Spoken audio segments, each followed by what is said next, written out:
Hello friends, welcome to my channel back to the basics. दोस्तों, जैसा कि मैंने आपको प्रॉमिस किया था, आपका करंट अफेयर्स का पोर्शन जो है UPSC civil services examination prelims 2025 के लिए ये मैं आपका कवर कराऊंगा। अब देखिए, कवर कराने का तरीका क्या होगा। हम लोग बेस रिसोर्स के लिए यूज करेंगे पीटी 365। ठीक है। इसमें जो एडिशनल इंफॉर्मेशन कुछ होगी, बताना होगा, तो वो आपको बताते चले जाऊंगा। इसमें से कोई ऐसा इंफॉर्मेशन जिसकी इंपॉर्टेंस नहीं है, तो उसको हम लोग स्किप करते चले जाएंगे। ठीक है। बहुत ही हॉलिस्टिक मैनर में, लेकिन स्लो एंड स्टीडी, यानी कि धीरे धीरे और लगातार करते हुए इस पूरे, यानी कि पीटी 365, सारे के सारे पीटी 365 को हम लोग टोटल लमसम 25 से 30 दिन में कंप्लीट कर लेंगे। और प्रतिदिन बहुत ज्यादा आपको समय भी देने की आवश्यकता नहीं है। मात्र 60 से लेकर के 80 मिनट्स या 90 मिनट्स का ये वीडियो होगा मैक्सिमम। ठीक है। हर दिन हम लोग मात्र 25 से 30 या 35 पेजेस जो है उसको कवर करेंगे, लेकिन डिटेल में कवर करेंगे, अच्छे से कवर करेंगे। दो तरीके से आप लोग इसका लाभ उठा सकते हैं। एक तो आप ये कर सकते हैं कि साथ के साथ वीडियो देखते चले जाइए। अगर वीडियो देखना आपको ये लग रहा है, आपको प्रॉब्लम हो रही है, तो आप एक काम और कर सकते हैं। आप रात में सोते समय वीडियोज को लगा करके छोड़ दीजिए, ईयरफोन लगा लीजिए कान में। ठीक है। 1 डेढ़ घंटे बस सुन करके भी आपको बेनिफिट होगा। तो मैं इसको उसी तरीके से समझाने की कोशिश करूंगा कि कोई पर्सन अगर वीडियो को देख नहीं रहा है, सिर्फ सुन रहा है, तो भी उसको इसका मैक्सिमम बेनिफिट हो। ठीक है। यानी कि ऑडियो बुक फॉर्मेट में मैं आपको हर चीज समझाने का प्रयास करूंगा, यानी सिर्फ सुन करके भी आपको 90% इसका बेनिफिट मिलेगा। हाँ, आप इसको देखते हैं तो आपको इसका बेनिफिट 100% मिलेगा। ठीक है। दूसरी बात क्या है कि आपको टोटल 2 बार, 2 टाइम्स बिफोर एग्जाम, हर एक वीडियो को 2 बार आपको देखना है। हाँ, ये बात और है कि फर्स्ट टाइम तो आपको एकदम धीरे धीरे देखना चाहिए, 1x की स्पीड में। जो सेकेंड टाइम है, डिपेंडिंग अपॉन आपका लेवल, ठीक है, आप इसको 1.5x या फिर 1.75x में इसको सुन सकते हैं, देख सकते हैं। ठीक है। और एक बात मैं आपको ये बोलूंगा कि आप अगर इस वीडियो से बेनिफिट ले रहे हैं, तो इस वीडियो को शेयर जरूर करिए। शेयर करने से आपका कोई नुकसान नहीं है, लेकिन मोस्ट इंपॉर्टेंट चीज ये है कि ज्यादा से ज्यादा स्टूडेंट्स को ये बेनिफिट कर सकेगा। देखिए, पीटी 365 बहुत सारे चैनल्स पर कवर किया हुआ है। ठीक है। मैं अपने द्वारा अपनी तारीफ तो बिल्कुल भी नहीं करना चाहूंगा कि मेरा द्वारा जो कवर कराया जा रहा है वो सबसे बढ़िया है। लेकिन अगर आप 1 से 2 वीडियो भी देखते हैं, तो आपको खुद पता चल सकता है, रियलाइज होगा कि क्या यूनिक है इसमें और क्या डिफरेंट तरीका है जिसके द्वारा आपको इसका मैक्सिमम बेनिफिट होगा। चलिए, अब हम लोग ज्यादा भूमिका न बांधते हुए डायरेक्टली टॉपिक पर आते हैं। तो साइंस एंड टेक्नोलॉजी का देखिए कंटेंट क्या क्या है, बायोटेक वगैरह सब कुछ है इसमें।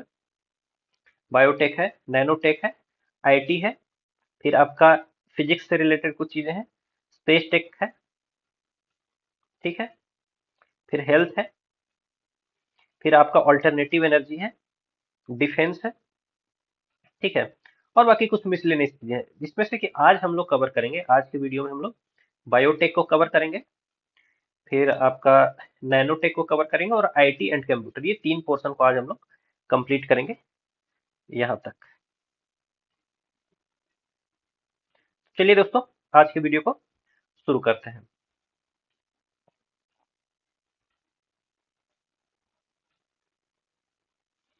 तो सबसे पहला है जीन्स एंड रिलेटेड कॉन्सेप्ट। तो दोस्तों, जीन क्या होता है। सबसे पहली बात आप ये समझ लीजिए कि ये है डीएनए का स्ट्रक्चर। ये डबल हेलिक्स मॉडल होता है। ठीक है। इस डीएनए का ही एक छोटा सा पोर्शन जो है, उसको हम लोग बोलते हैं जीन। ठीक है। Genes are segments of DNA. ठीक है। और दो टाइप के हमारे पास न्यूक्लिक एसिड्स होते हैं, जिसमें से कि एक है डीएनए, जिसका कि स्ट्रक्चर ये है, और एक आरएनए होता है जो सिंगल स्ट्रैंडेड होता है दोस्तों। ठीक है। फुल फॉर्म अगर देखें तो डीएनए का फुल फॉर्म होता है डीऑक्सी राइबो न्यूक्लिक एसिड, और आरएनए का फुल फॉर्म होता है राइबो न्यूक्लिक एसिड। ठीक है। आपको सुन लेना है क्रोमोसोम्स क्या है, सुनिए। क्रोमोसोम्स थ्रेड लाइक स्ट्रक्चर्स है जो कि प्रोटीन से बना होता है। ठीक है। और क्रोमोसोम में डीएनए का एक मॉलिक्यूल होता है। ठीक है। Chromosomes are thread like structures made of protein which contain single molecule of DNA. Every word is important sometimes. Okay, इस बात को आप ध्यान से समझ लीजिए।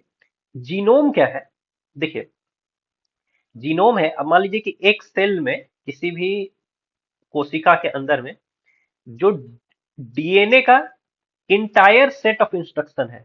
देखिए ये डीएनए हो गया, तो यहाँ पे कुछ जीन है, फिर यहाँ पे कुछ जीन है, फिर यहाँ पे आपका कोई जीन है। ठीक है। फिर यहाँ पे कोई जीन है। तो इन हर जीन से क्या हो रहा है, कुछ इंफॉर्मेशन मिलती है। ठीक है। अब इस सारे सेट ऑफ इंफॉर्मेशंस को अगर जोड़ दिया जाए, कंप्लीट कर दिया जाए, ठीक है, तो उसी को हम लोग क्या बोलते हैं, जीनोम बोलते हैं। ओके।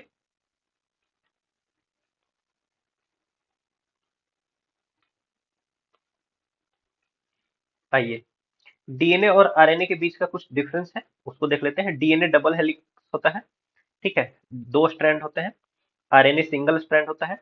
डीएनए में जो बेस होती है, टोटल 4 बेसेस होते हैं। एक होता है एडेनिन, थाइमिन, साइटोसिन और गुआनिन। ठीक है। ध्यान बस इतना रखना है और एकदम याद ही कर लेना है कि आरएनए में थाइमिन की जगह होता है यूरासिल, यानी कि एडेनिन की जगह क्या होगा, एडेनिन ही होगा। थाइमिन की जगह होगा आपका यूरासिल। साइटोसिन की जगह साइटोसिन ही होगा। और गुआनिन की जगह गुआनिन ही होगा। तो जैसे डीएनए में है ए, टी, सी, जी। ठीक है।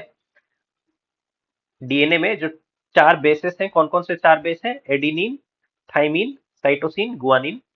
आरएनए में 4 बेस हैं, एडेनिन, थाइमिन की जगह होगा यूरासिल, फिर साइटोसिन और गुआनिन। एकदम आपको 100% याद रखना है, क्योंकि क्या हो सकता है, आपको ये पूछ देगा कि आरएनए में जो यूरासिल है, uracil is in the place of cytosine, तो ये गलत है। या uracil in the place of guanine, तो ये गलत है। या uracil in the place of adenine, तो ये गलत है। But uracil in the place of thymine, तो फिर ये सही है। ठीक है। हर एक छोटी सी हम लोग पिकअप करते हुए चलेंगे, तभी समझ में आएगा। ठीक है। बाकी देखिए डीएनए क्या करता है दोस्तों, ये जेनेटिक इंफॉर्मेशन को स्टोर करता है। और आरएनए क्या करता है, ये प्रोटीन सिंथेसिस करता है। चलिए आगे बढ़ते हैं।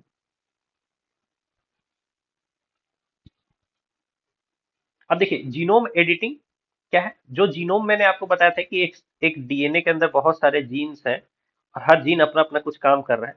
उसमें से किसी एक पर्टिकुलर जीन के अंदर अगर मुझे कोई चेंजेस करने हैं, ठीक है, जैसे एक जीन होगा, उसमें मान लीजिए कि इस तरह से अरेंज होगा, A T C ji ji A T C. ठीक है। अब यहाँ पर सी जी जी के जगह मान लीजिए मैं चेंज कर देता हूँ, ए टी टी। ठीक है। तो ये हो गया दोस्तों आपका, ये क्या हो गया आपका, ये हो गया आपका जीनोम एडिटिंग। ठीक है। तो एक पर्टिकुलर जीन में हम लोग ये चीज कर रहे हैं, तो इसको जीन एडिटिंग भी बोल देंगे। और डीएनए में एक से अधिक जगह कर रहे हैं, तो इसको जीनोम एडिटिंग कर देंगे। ठीक है। जनरली इनमें कोई बहुत ज्यादा डिफरेंस नहीं है। ठीक है। अब देखिए जीनोम एडिटिंग के कुछ टेक्निक्स हैं, वो आपको याद रखने हैं। जैसे साइट डायरेक्टेड न्यूक्लिएजेज, जिसको एसडीएन बोलते हैं। ठीक है। फिर CRISPR cas nine, zinc finger nucleases, transcription activator like effector nucleases. देखिए ये टर्म्स आपको याद रखने हैं, क्योंकि आपको ऐसे पूछ सकता है कि जेड या जिंक फिंगर न्यूक्लिएज, या फिर transcription activator like effector nuclease TALEN. These are terms in use related to, अब किस चीज से रिलेटेड है, तो आपको पता होना चाहिए कि ये सब रिलेटेड है जीन एडिटिंग से। ठीक है। बाकी इसके डिटेल में आपको कोई मतलब नहीं है, क्योंकि वैज्ञानिक नहीं है आप, लेकिन हाँ आपको पता होना चाहिए कि ये किस फील्ड से रिलेटेड है। चलिए क्रिस्पर कैस9 के बारे में जानते हैं। क्रिस्पर कैस9 क्या करता है दोस्तों, तो इसमें सिंपल चीज है कि जो कैस9 है, अब देखिए ये डीएनए सीक्वेंस है इस तरह का, तो इसको कहीं से कट करना है, पहले एडिटिंग करनी है, तो थोड़ा सा कट करना होगा। तो कट करने का काम करता है Cas9, ठीक है। Cas9 कट करता है और फिर उसमें क्या होती है, उसकी एडिटिंग होती है, उसमें चेंजेस कर दिया जाता है। तो इट चेंजेस जेनेटिक कोड और edits DNA at particular location, ठीक है। बाकी ये सब चीजें आपको बता दी गई है। अब जीनोम सीक्वेंसिंग क्या होती है दोस्तों, तो जैसे ये पूरा डीएनए है किसी का, एक सेकेंड, ये मान लीजिए डीएनए है। तो डीएनए में हर जगह क्या है, बे यहाँ यहाँ यहाँ यहाँ यहाँ यहाँ बहुत सारे क्या है, बेस है। A T C G G A T C C G G A A T T, जिस तरह से भी है। तो इस सीक्वेंस को समझना कि किस सीक्वेंस में, मतलब ए के बाद टी है कि सी है कि जी है कि जी के बाद ए है कि टी है कि सी है, इसका पूरा सीक्वेंस तैयार करने को ही हम लोग क्या बोलते हैं दोस्तों, जीनोम सीक्वेंसिंग। और जीनोम सीक्वेंसिंग के आधार पर क्या क्या चीजें हो सकती हैं वो समझ लीजिए, इसको याद कर लेना है आपको। क्या हो सकता है, predictive diagnostic and personalised health care, यानी कि हेल्थ केयर में इसका यूज होगा, ठीक है। पैटर्निटी टेस्टिंग, यानी कि आपके पापा कौन है ये पता चल सकता है जीनोम सीक्वेंसिंग के थ्रू, ठीक है। फिर एग्रीकल्चरल यूज इसका हो सकता है, जैसे कि मान लीजिए कि कोई पर्टिकुलर जीन का जो क्रॉप है वो अगर बेटर परफॉर्म कर सकता है, तो वो सारी चीजें हम लोग समझ सकते हैं with the help of genome sequencing. अब देखिए, नोबेल प्राइज मिला है दोस्तों मेडिसिन के क्षेत्र में जीन रेगुलेशन को, ठीक है। तो किसको नोबेल प्राइज मिला है ये आप जान लीजिए पहले तो,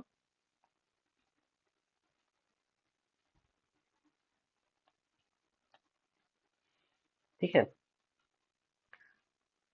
नोबेल प्राइज मिला है दोस्तों विक्टर एम्ब्रोस को और गैरी रूबकुन को। यूपीएससी के लिए तो ये नाम बिल्कुल भी इंपॉर्टेंट नहीं है, बट अगर कोई भी दूसरा एग्जाम दे रहे हैं तो वहां ये नाम पूछ सकता है, ठीक है। तो याद रख लीजिए, विक्टर एम्ब्रोस और गैरी रूबकुन। विक्टर एम्ब्रोस और गैरी रूबकुन को मिला है Nobel prize in the field of medicine for gene regulation, ठीक है। जीन रेगुलेशन के क्षेत्र में मिला है। बाकी अब इसका हम लोग को कोई भी डिटेल नहीं जानना है, जो डिटेल जानना है वो मैं आपको बताऊंगा,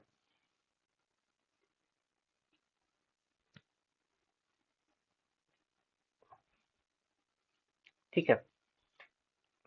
देखिए, जो डीएनए होती है दोस्तों वो हमारे बहुत सारे प्रॉपर्टीज को डिसाइड करती है। जैसे ये हो गया आपका डीएनए, कि हमारा रंग कैसा होगा, हमारे बाल कर्ली होंगे कि स्ट्रेट होंगे, वगैरह वगैरह।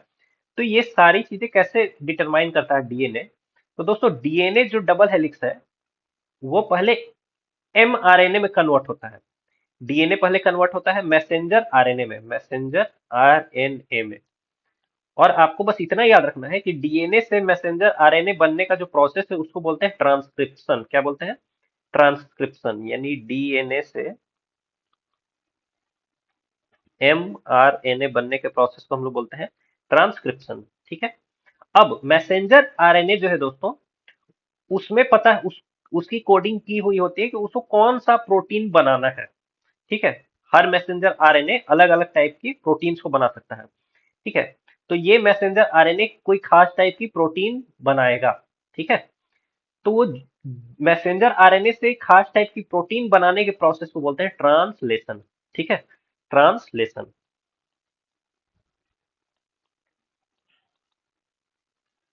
ट्रांसलेशन। तो यही जो है ट्रांसक्रिप्शन और ट्रांसलेशन वगैरह का जो प्रोसेस है दोस्तों, इसी को हम लोग बोलते हैं जीन रेगुलेशन। यानी कि एक जीन अपने आप को क्या कर रहा है, एक्सप्रेस कर रहा है।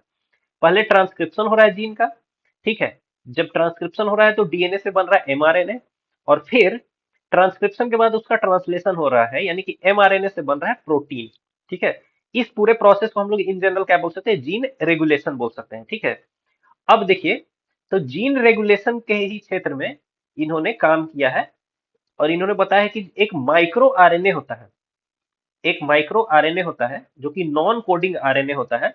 उसका रोल होता है ये जीन रेगुलेशन के क्षेत्र में ट्रांसक्रिप्शन के बाद। यानी ट्रांसक्रिप्शन कौन सा प्रोसेस है, डीएनए से मैसेंजर आरएनए बनने का प्रोसेस है ट्रांसक्रिप्शन।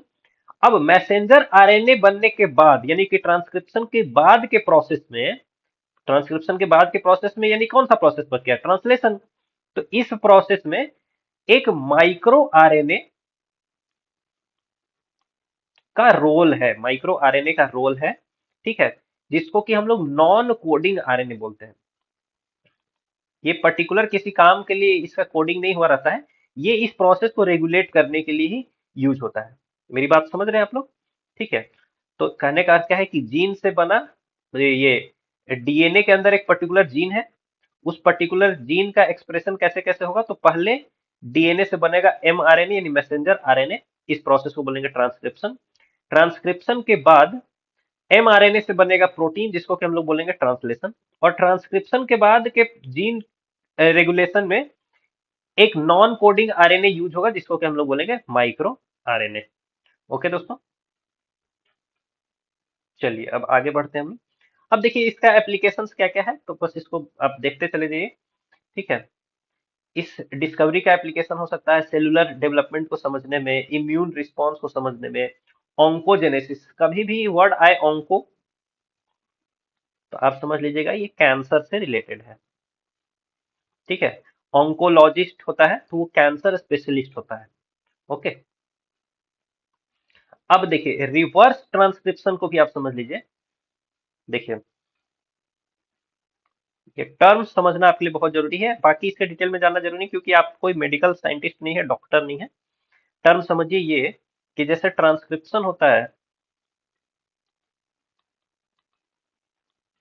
तो डीएनए से क्या बनता है, एमआरएनए बनता है। तो रिवर्स ट्रांसक्रिप्शन में क्या होगा, रिवर्स ट्रांसक्रिप्शन में क्या होगा, ये आरएनए से डीएनए बनेगा, आरएनए से डीएनए बनेगा। तो इस प्रोसेस को हम लोग क्या बोलेंगे दोस्तों, रिवर्स ट्रांसक्रिप्शन।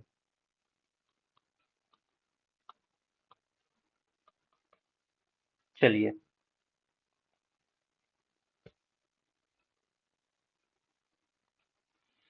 अब देखिए दोस्तों, जेनेटिकली मॉडिफाइड क्रॉप्स के बारे में हम लोग जानेंगे।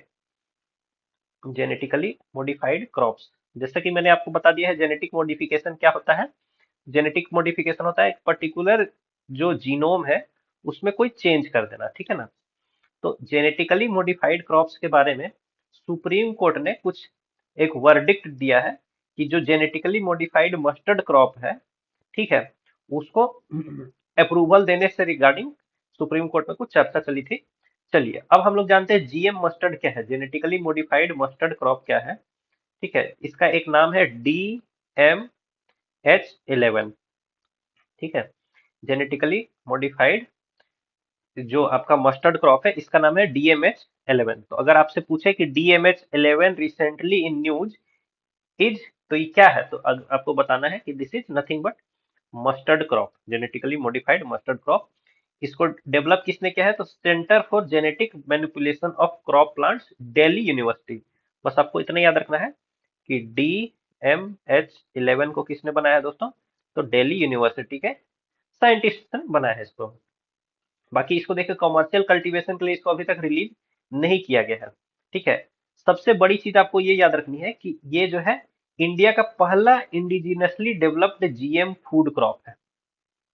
ठीक है। तो जीएम फूड क्रॉप जो कि इंडिया में ही बनाया गया है। ठीक है।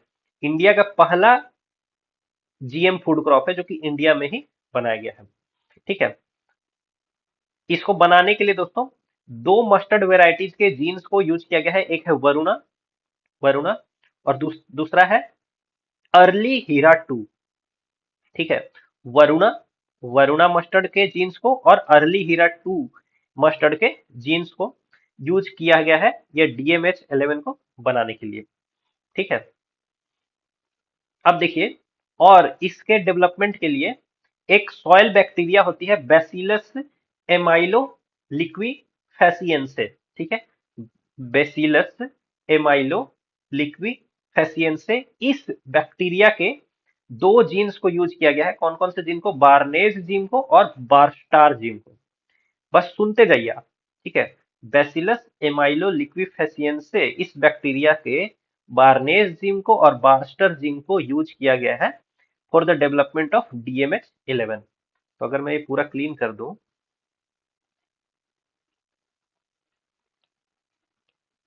ठीक है, तो हम लोग जान सकते हैं कि DMH11 को बनाया है दिल्ली यूनिवर्सिटी ने। ठीक है। ये इंडिया का पहला जीएम फूड क्रॉप है। ठीक है, इसको बनाने के लिए दो वैरायटी वरुणा और अर्ली हीरा 2 का यूज किया गया है, और इसमें बेसिलस एमाइलो लिक्विफेसियेंसे का बार्नेज और बारस्टार जीन को यूज किया गया है। ओके, अब आगे बढ़ते हैं। अब बीटी कॉटन के बारे में जानते हैं। ये भी एक जेनेटिकली मॉडिफाइड कॉटन क्रॉप है। तो कॉटन तो एडिबल चीज नहीं है, आपको पता ही है। तो ये इंडिया में इकलौता अप्रूव्ड जीएम क्रॉप है, यानी जेनेटिकली मॉडिफाइड क्रॉप है। और बीटी कॉटन का बेनिफिट ये होता है दोस्तों कि ये बॉल वर्म्स के अटैक से बचा सकते हैं खुद को। पिंक बॉल वर्म, इन सबसे ये रेजिस्टेंट वेराइटी है। इसी तरह से दोस्तों बीटी ब्रिंजल है।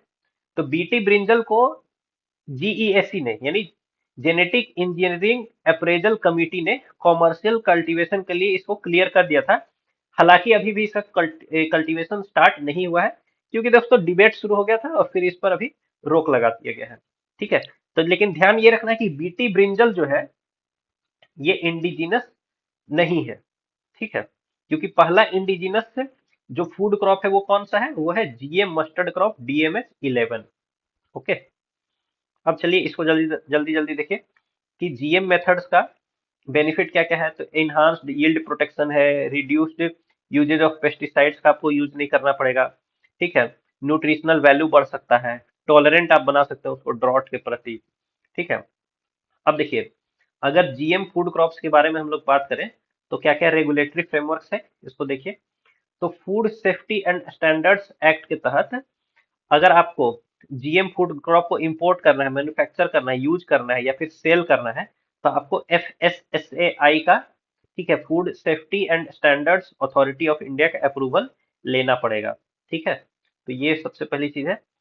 और फिर आपका अगला चीज ये है कि genetic engineering appraisal committee, genetic engineering appraisal committee का भी आपको अप्रूवल लेना पड़ेगा। ठीक है, तो जेनेटिक इंजीनियरिंग अप्रेजल कमिटी के बारे में आपको ये जानना है कि ये एक स्टैट्यूटरी बॉडी है। स्टैट्यूटरी बॉडी है कौन से एक्ट के अंदर, अंडर इन्वायरमेंट प्रोटेक्शन एक्ट। ठीक है, जेनेटिक इंजीनियरिंग अप्रेजल कमिटी जो है ministry of environment forest and climate change के अंतर्गत आती है। ठीक बात है। जीईएसी एक स्टैट्यूटरी बॉडी है under the environment protection act, and it works under ministry of environment forest and climate change. ठीक है, बाकी इसका रिस्पॉन्सिबिलिटी क्या है, तो यही है इसका रिस्पॉन्सिबिलिटी कि जो भी जेनेटिकली मॉडिफाइड ऑर्गेनिजम्स हैं, ठीक है, उससे रिलेटेड प्रपोजल्स को समझना, उसको अलाउ करना या फिर अलाउ नहीं करना।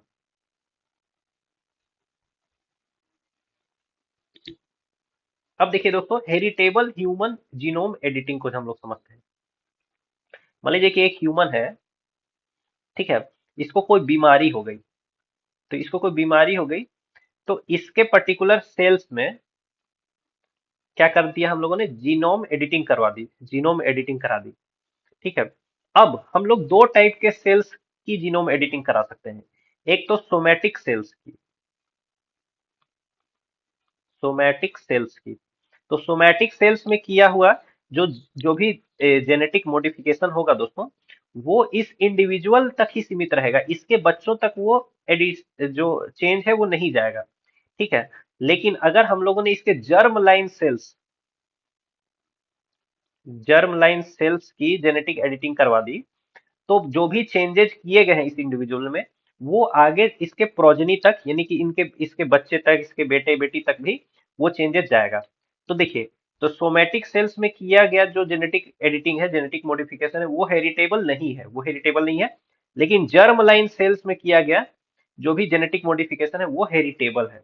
ठीक है, ध्यान यही रखना है। जर्म लाइन सेल्स का एग्जांपल क्या क्या हो गया, जैसे मेल के केस में हो गया स्पर्म, फीमेल के केस में क्या हो गया, एग, या जिसको कि हम लोग क्या बोलते हैं, ओवम बोलते हैं। ठीक है, तो इस केस में आपको बस इतना जानना है कि जो साउथ अफ्रीका ने हेरिटेबल ह्यूमन जीनोम एडिटिंग को अलाउ कर दिया है, यानी कि वो जर्म लाइन सेल्स में भी अब आप जेनेटिक मॉडिफिकेशन कर सकते हैं। कहां पर, साउथ अफ्रीका में, साउथ अफ्रीका में। ओके,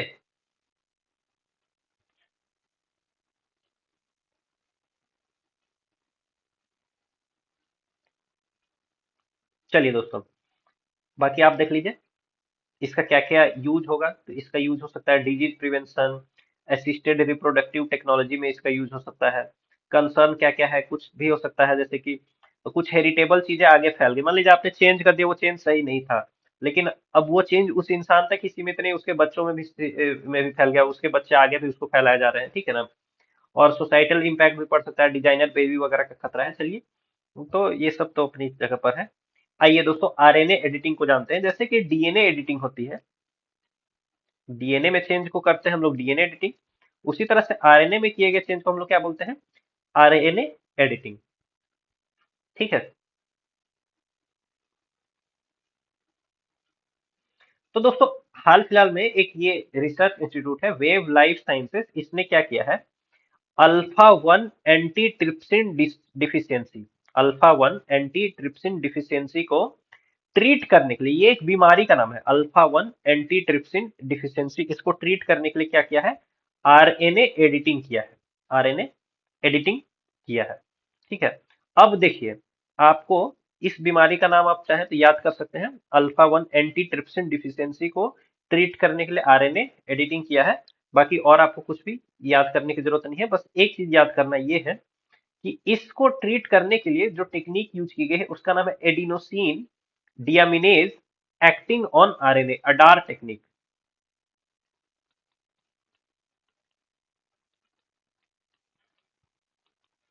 अडार टेक्निक का यूज किया गया है, adenosine deaminase acting on RNA technique का यूज किया गया है टू ट्रीट दिस डिजीज, यानी कि ये आरएनए एडिटिंग कैसे की गई है, थ्रू अडार टेक्निक, थ्रू अडार टेक्निक।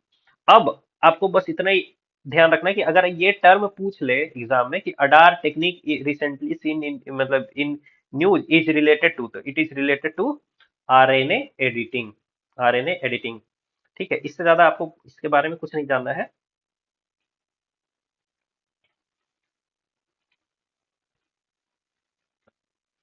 अब देखिए, आरएनए और डीएनए एडिटिंग में थोड़ा डिफरेंसेस समझ लीजिए। मोटा मोटा जो है, डीएनए एडिटिंग क्या करता है, परमानेंट चेंजेस लाता है। आरएनए एडिटिंग जो है टेम्पोररी चेंजेस लाता है। ठीक है। आरएनए एडिटिंग थोड़ा सेफ है और फ्लेक्सिबल है, जबकि डीएनए एडिटिंग जो है वो इरिवर्सिबल चेंजेस ला सकता है। ठीक है। बाकी डीएनए एडिटिंग में हाई रिस्क है अनडिजायरेबल रिएक्शंस का, और आरएनए एडिटिंग में उतना हाई रिस्क नहीं है। ठीक है। अब देखिए, डीएनए एडिटिंग करने के लिए हम लोग को कुछ बैक्टीरिया वगैरह का यूज करना पड़ता है, जो कि बाहर की चीजें हैं। लेकिन जो एडार एंजाइम है, एडार टेक्निक जो मैंने बताया, तो एडार एंजाइम ह्यूमन बॉडी खुद प्रोड्यूस करती है। ठीक है।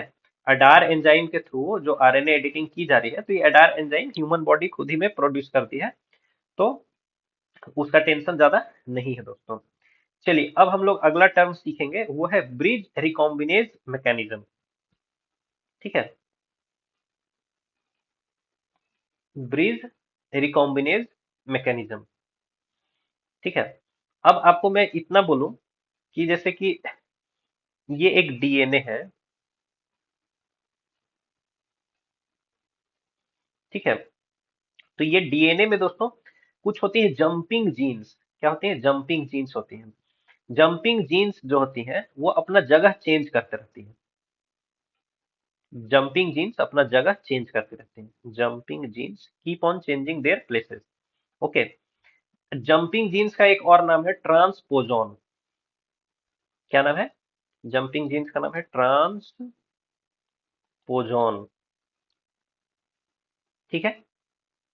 डीएनए के अंदर जंपिंग जीन्स होती है जो कि अपना प्लेस चेंज करते रहती हैं, उनका नाम ट्रांसपोजॉन्स भी है।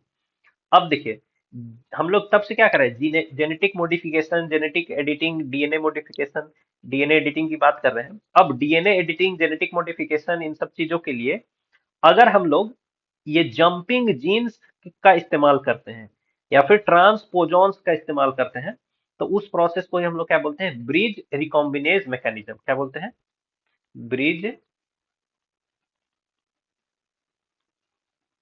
रिकॉम्बिनेज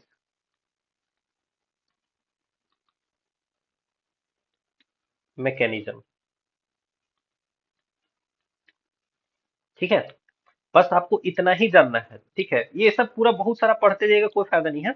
एकदम मैं आपको क्रक्स इसका बता रहा हूँ कि डीएनए के अंदर जो जंपिंग जीन्स होती हैं जिनका नाम ट्रांसपोजॉन्स भी है, इन जंपिंग जीन्स या ट्रांसपोजॉन्स के हेल्प से, सहायता से जो जेनेटिक मॉडिफिकेशन किया जाता है, उसी को हम लोग बोलते हैं ब्रिज रिकॉम्बिनेज मैकेनिज्म। ओके।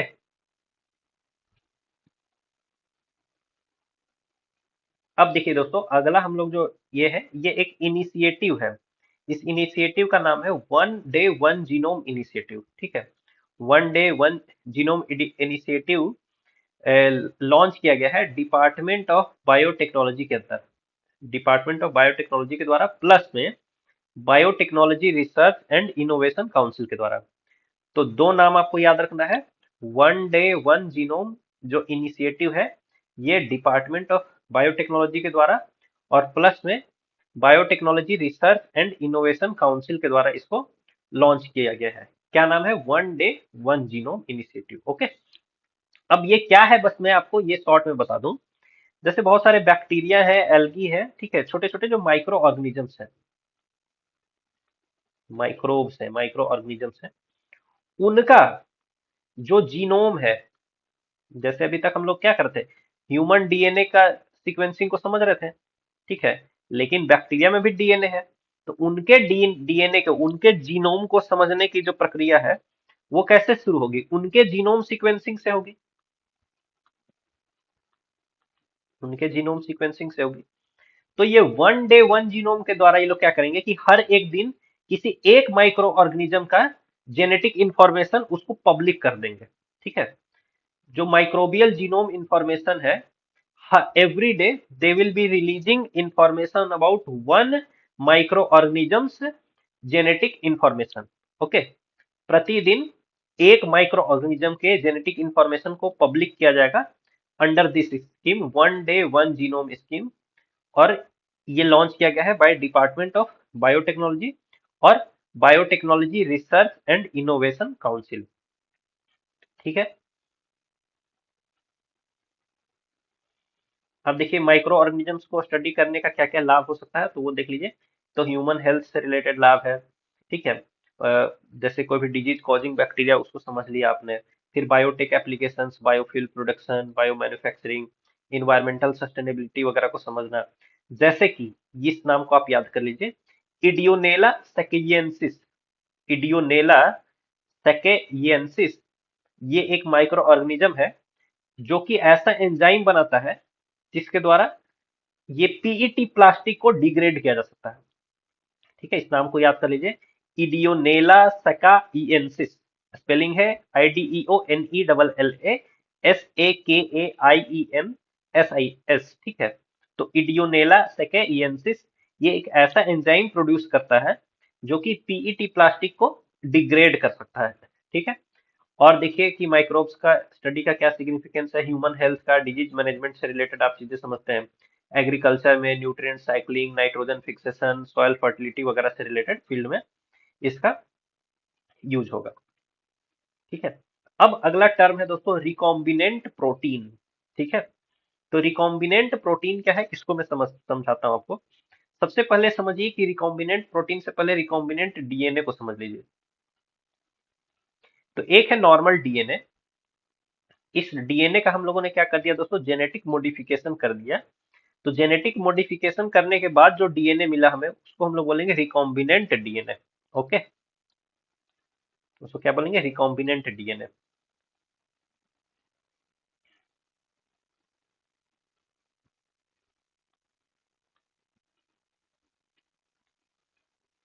ठीक है, तो अब ये डीएनए है, डीएनए से क्या बन रहा था? Messenger RNA. मैसेंजर आरएनए से क्या बन रहा था? प्रोटीन बन रहा था। डीएनए से मैसेंजर आरएनए बनने के प्रोसेस को बोलते थे ट्रांसक्रिप्शन, और मैसेंजर आरएनए से प्रोटीन बनने के प्रोसेस को बोलते थे ट्रांसलेशन। आपको याद होगा। अब हम लोगों ने डीएनए का क्या कर दिया? जेनेटिक मॉडिफिकेशन कर दिया। तो डीएनए की जगह हम लोगों को मिल गया रिकॉम्बिनेंट डीएनए। अब रिकॉम्बिनेंट डीएनए का ट्रांसक्रिप्शन होगा, तो हम लोग को क्या मिलेगा? Recombinant messenger RNA. ठीक है, रिकॉम्बिनेंट मैसेंजर आरएनए का ट्रांसलेशन होगा तो हम लोगों को मिलेगा प्रोटीन,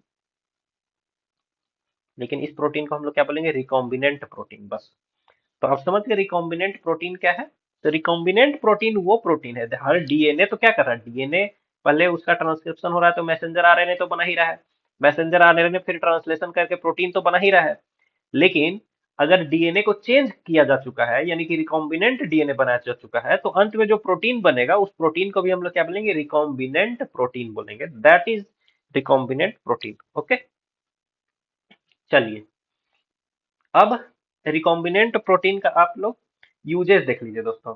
जैसे कि प्रोडक्शन ऑफ बायोथेरेप्यूटिक्स, मतलब कुछ दवाइयां बनाने में, जैसे कि इंसुलिन या फिर मोनोक्लोनल एंटीबॉडीज बनाने में उसका यूज होगा। फिर वेक्टर वैक्सीन्स बनाने में उसका यूज होगा। ठीक है, फिर एग्रीकल्चर में उसका यूज हो सकता है। ठीक है, फिर इन्वायरमेंटल इसका यूज हो सकता है बायो रिमेडिएशन वगैरह के प्रोसेस में। ओके दोस्तों, अब हम लोग एक इस टर्म को याद कर लेंगे पहले तो मैं इसको टी को साइलेंट कर लीजिए।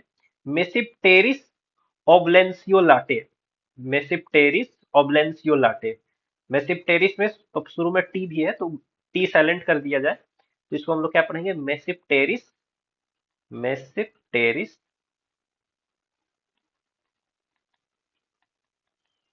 ओब्लेंसियोलाटे।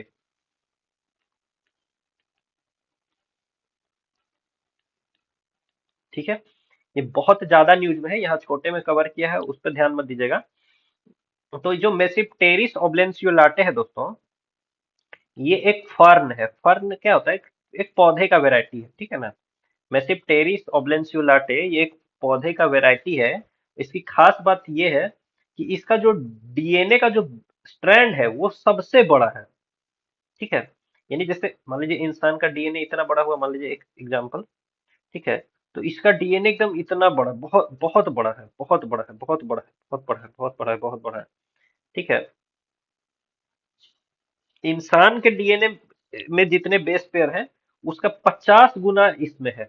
ठीक है, तो आपको इतना याद रखना है, जो मेसिप्टेरिस ओब्लेंसियोलाटे है, ये फर्न का एक स्पीसीज है जिसका कि जीनोम जो है, जिसका जीनोम जो है वो लार्जेस्ट है, लार्जेस्ट जीनोम है। Tmesipteris oblanceolata it is a fern species, ठीक है, which has the largest genome. ठीक है, और ये जो पौधा है दोस्तों, ये डायनासोर से भी पुराना स्पीसीज है।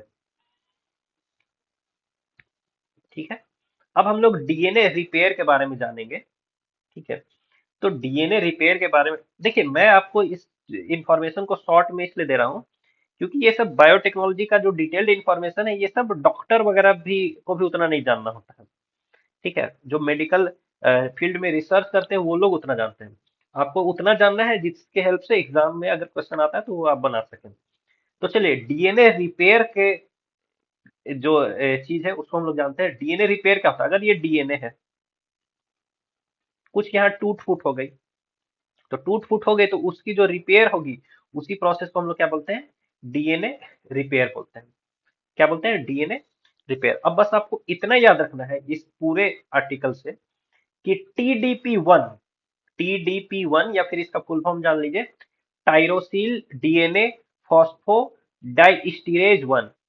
टीडीपी 1 या फिर टायरोसिल डीएनए फॉस्फो डाइस्टीरेज 1, ये क्या करता है? डीएनए रिपेयर करता है। तो अगर ऐसा क्वेश्चन, ऐसा टर्म पूछ दे कि TDP 1 is recently in news, और ऑप्शन दे दे कि ये जो है ये एक जेनेटिक मॉडिफाइड फूड क्रॉप है, किसी सैटेलाइट का नाम है, ठीक है, या फिर ये किसी एस्टेरॉइड का नाम है, या फिर ये किसी आर्टिफिशियल इंटेलिजेंस प्लेटफॉर्म का नाम है, और या फिर ये डीएनए रिपेयर मैकेनिज्म से रिलेटेड है। देखिए, ये ऑप्शन नहीं होता कि मैं आपको बता रहा हूँ, डीएनए रिपेयर से रिलेटेड टर्म है। तो आपको बताना है कि ये डीएनए रिपेयर से रिलेटेड टर्म है। तो ऐसे टर्म्स सीधे पूछे जाते हैं, बाकी इसका ये कैसे काम करता है नहीं करता है उससे आपको कोई लेना देना है ही नहीं। ठीक है। तो TDP1 या फिर tyrosyl DNA phospho di one, full form दे दिया तब तो आप बता ही देंगे। ठीक है, लेकिन अगर शॉर्ट फॉर्म दिया TDP1 तो भी आपको बताना है कि ये जो है एक एंजाइम है जो कि डीएनए को रिपेयर करता है। ये एक एंजाइम है जो कि डीएनए को रिपेयर करता है।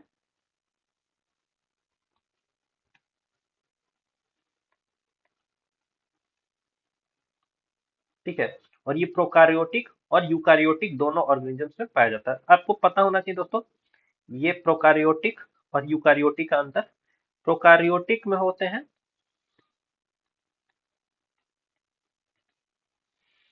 वैसे ऑर्गेनिजम्स जिसका कि ये जो न्यूक्लियस है ना, न्यूक्लियस में सेल मेम्ब्रेन नहीं होता, कि ये टूटा टूटा यहाँ न्यूक्लियस, ये सेल मेम्ब्रेन नहीं होता है।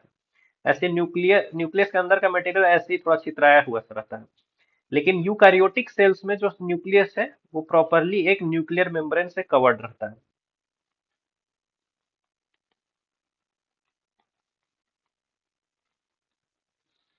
छोटी छोटी चीजें आपको जाननी जरूरी है। प्रोकैरियोटिक सेल्स में जो न्यूक्लियस है वो प्रॉपर न्यूक्लियर मेम्ब्रेन से कवर्ड नहीं होता है, प्रोटेक्टेड नहीं होता है। और यूकारियोटिक सेल्स में जो न्यूक्लियस है वो प्रोटेक्टेड होता है बाई प्रॉपर न्यूक्लियर मेम्ब्रेन। अब प्रोकैरियोटिक सेल्स का एग्जांपल है जैसे कि बैक्टीरिया हो गया और आर्किया हो गया। ठीक है। या फिर ब्लू ग्रीन एल्गी हो गया।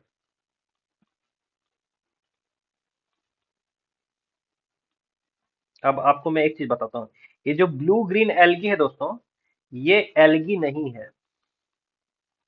Blue green algae is not an algae. Blue green algae is a bacteria, जिसको कि हम लोग क्या बोलते हैं, सियानो बैक्टीरिया। प्लीज रिमेंबर कि blue green algae is not an algae. Blue green algae is a bacteria जिसको कि हम लोग सियानो बैक्टीरिया भी बोलते हैं। ठीक है, उसका कलर उस टाइप का होता है इसलिए उसको एल बोल दिया जाता है ब्लू ग्रीन एल्गी। ठीक है। तो blue green algae is not an algae, it is a cyano bacteria. तो प्रोकैरियोटिक एग्जांपल है बैक्टीरिया, आर्चिया और ब्लू ग्रीन एल्गी। बट ये एल्गी नहीं है। ठीक है। अब यूकारियोटिक सेल्स का एग्जांपल क्या हो गया, एल्गी। जो ट्रू एल्गी है, जो असली में एल्गी है वो यूकारियोटिक है, उसका न्यूक्लियर मेम्ब्रेन होता है, उसका न्यूक्लियर मेम्ब्रेन होता है। लेकिन जो बैक्टीरिया है या फिर आर्चिया है या फिर ब्लू ग्रीन एल्गी है, ब्लू ग्रीन एल्गी जो कि एल्गी नहीं है, क्या है वो बैक्टीरिया है। ओके। वो ये सारे क्या है, प्रोकैरियोटिक सेल्स है। ठीक है। बाकी ये आपको मैं बता दूं कि ये जो डीएनए रिपेयर मैकेनिज्म होता है यूजिंग टीडीपी वन वो प्रोकैरियोटिक में भी और यूकैरियोटिक में भी दोनों में ही पाया जाता है। ओके।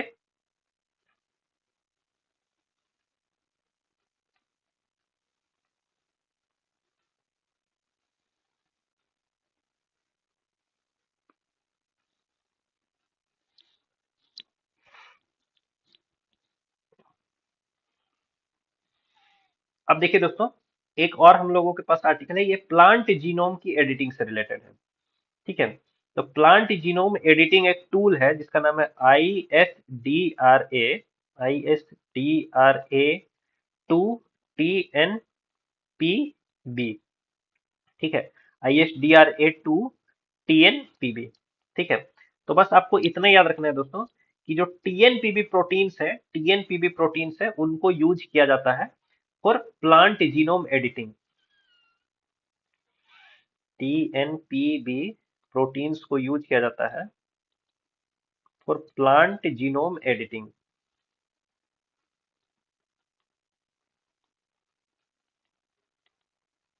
चलिए पहले चले जाते हैं हम लोग क्रिस्पर कैस9 वाले मेथड में। क्रिस्पर कैस9 में मैंने क्या बताया था कि कैस9 जो है कैंची की तरह काम करता है डीएनए को काटने के लिए। लेकिन ये कैस9 ऐसा नहीं है, ये हर जगह से नहीं काट सकता, कुछ खास जगह से ही इसको काट सकता है। उसी तरीके से कैस12 नाम का भी एक एंजाइम होता है, कैस12, जो कि वो भी डीएनए को कुछ खास खास जगहों से काट सकता है। यानी कि जहां जहां से ये जो कैंचियां हैं ये डीएनए को काट सकती है वहां तो उसकी एडिटिंग की जा सकती है। लेकिन बाकी जगह उसकी एडिटिंग कैसी की जाएगी, तो बाकी जगह उसकी एडिटिंग की जाएगी टीएनपीबी प्रोटीन के थ्रू। ठीक है। क्योंकि टीएनपीबी प्रोटीन जो है उन बाकी जगहों पर भी ये डीएनए को काट सकता है। ठीक है, तो बस आपको ज्यादा याद नहीं रखना है, याद बस इतना रखना है कि प्लांट जीनोम एडिटिंग के लिए हम लोग टीएनपीबी प्रोटीन का यूज करते हैं। टीएनपीबी प्रोटीन किस लिए यूज होता है? टीएनपीबी प्रोटीन ये यूज किया जाता है for plant genome editing. Okay दोस्तों।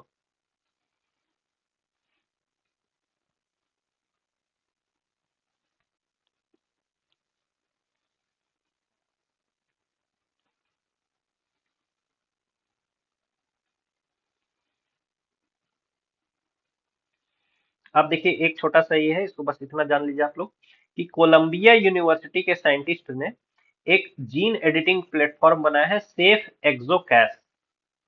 तो सेफ एक्सोकैस क्या है? तो this is a gene editing platform developed by scientists at Columbia University. Nothing else is important for you. Okay. Safe Exocast क्या है? Safe Exocast है it is a gene editing platform developed by scientists at the Columbia University. Okay.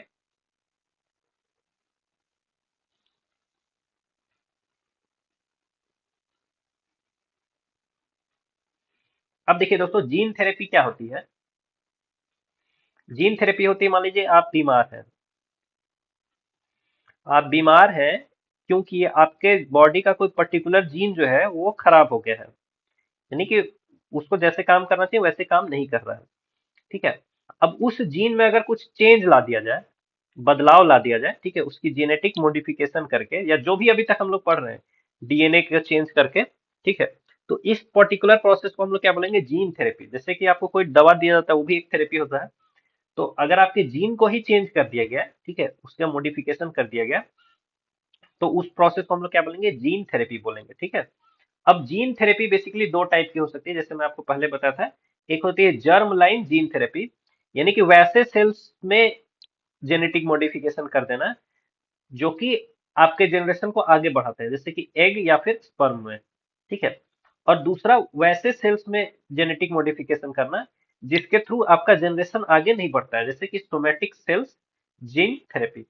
ठीक है, तो दो type की gene therapy होती है, बस टर्म्स आपको ध्यान में रखना है दोस्तों। ठीक है, ये टर्म्स ध्यान में रखना है। जीन थेरेपी क्या है? तो जीन थेरेपी है जीन में मॉडिफिकेशन के द्वारा आपके पर्टिकुलर किसी डिजीज को ठीक करना, इसी को बोलते हैं जीन थेरेपी। अब एक नया टर्म है, इसको हम लोग देखेंगे कार्ट सेल या चिमेरिक एंटीजन रिसेप्टर सेल थेरेपी। ठीक है, ये सब पढ़ने की आपको जरूरत नहीं है, मैं एकदम प्यार प्यार से समझा रहा हूँ, उसको समझिए आप बस। ठीक है, ये है दोस्तों। अ,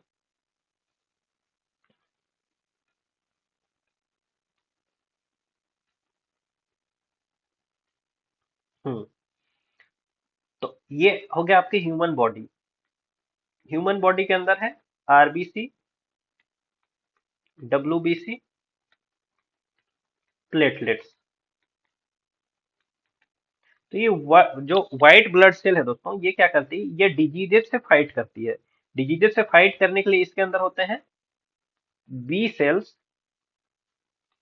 और टी सेल्स। देखिए टी सेल्स का काम क्या होता है? टी सेल्स काम करती है कि आपके शरीर में मान लीजिए कि कोई भी ऐसा माइक्रो ऑर्गेनिज्म आ गया या वैसा कोई भी चीज आ गया जो कि आपको डैमेज कर सकता है, आपको नुकसान पहुंचा सकता है, तो टी सेल्स क्या करती है? उस पर्टिकुलर माइक्रो ऑर्गेनिज्म से जा करके चिपकती है। पहले तो पहले क्या करती है? चिपकती है, और चिपकने के बाद उसको खत्म कर देती है। ठीक है, यही काम है टी सेल्स का। ठीक है, लेकिन आपके शरीर में कोई ऐसा कैंसर हो गया मान लीजिए जिसमें कि ये टी सेल्स जो है, जो आपको नुकसान पहुंचा रही है, वैसे सेल से चिपक ही नहीं पा रही है, अटैच नहीं हो पा रही है। ठीक है, अटैच नहीं हो पा रही है, तो फिर क्या होगा? वो जो आपके शरीर को नुकसान पहुंचा रहे हैं वो वाले सेल्स क्या ग्रो होते रहेंगे, ग्रो होते रहेंगे, ग्रो होते रहेंगे, और आपके शरीर को नुकसान पहुंचाते रहेंगे। और ये टी सेल्स क्या करते रहेंगे? मुंह देखते रहेंगे, कुछ भी आपका बचाव नहीं कर पाएंगे। ठीक है, तो वैसे केस में क्या करता है दोस्तों? हम लोग जेनेटिक मॉडिफिकेशन करते हैं, इस आपके शरीर से ब्लड निकालते हैं,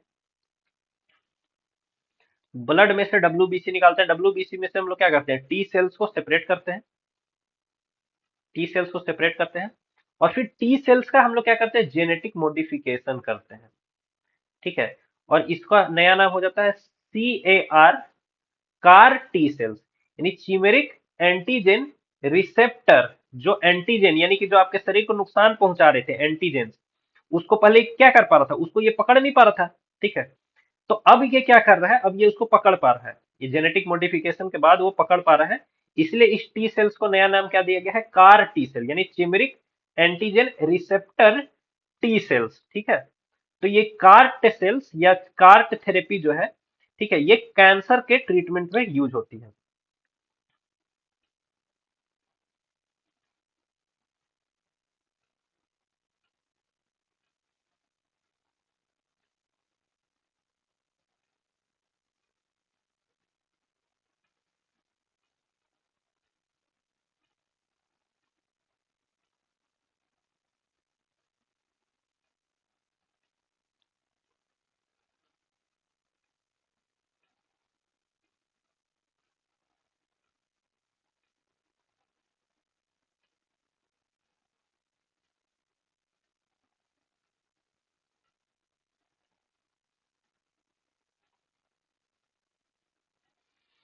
ठीक है, तो ये हो गया दोस्तों आपका कार्ट सेल। तो कार्ट सेल थेरेपी या ऐसा कुछ भी नाम आएगा ना, तो आपको बस इतना याद रखना है कि it is use to treat cancer.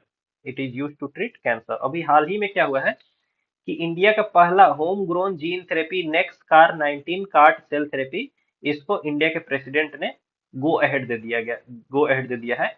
और ये नेक्स्ट कार 19 कार्ट सेल जो थेरेपी है, इसको डेवलप किया गया है Indian Institute of Technology Bombay के द्वारा। Indian Institute of Technology Bombay के द्वारा इसको डेवलप किया गया है दोस्तों। ठीक है, और इसको हम लोग एक लिविंग ड्रग भी बोलते हैं, लिविंग ड्रग भी बोलते हैं। ठीक है, ये क्या करेगा, कैंसर को ट्रीट करेगा। ठीक है, बाकी इसमें कुछ चैलेंजेस वगैरह भी हो सकते हैं, मान लीजिए कि कुछ रिस्क ऑफ इन्फेक्शन वगैरह हो सकता है। ठीक है, चलिए।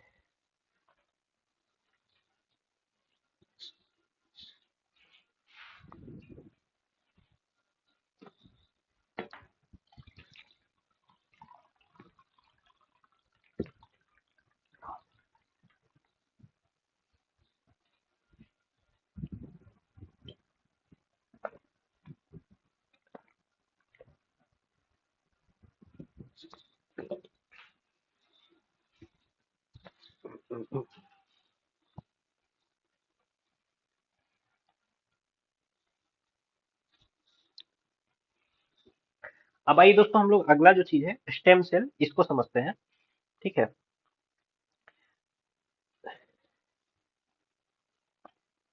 देखिए, स्टेम सेल्स वो सेल्स होते हैं दोस्तों जिनके थ्रू नए नए सेल्स बनते हैं।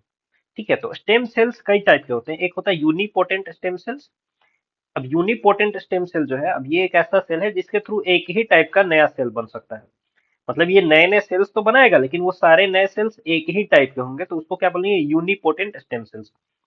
मल्टीपोटेंट स्टेम सेल्स उसको बोलेंगे अगर ये एक स्टेम सेल है जिसके थ्रू अलग अलग टाइप का, मतलब कम से कम दो टाइप का स्टेम सेल बनेगा। ठीक है, तो उसको बोलेंगे मल्टीपोटेंट। प्लूरीपोटेंट उसको बोलेंगे वैसा स्टेम सेल जिसके थ्रू कम से कम तीन टाइप का जो है नया सेल्स बनेगा।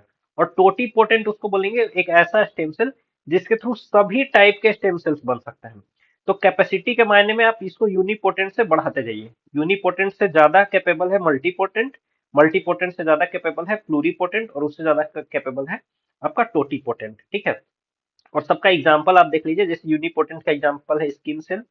ठीक है, फिर आपका मल्टीपोटेंट का एग्जांपल है हिमाटोपोएटिक स्टेम। ठीक है, प्लूरीपोटेंट का एग्जांपल है एम्ब्रायोनिक स्टेम सेल्स। ठीक है, और टोटीपोटेंट का एग्जांपल है जाइगोट।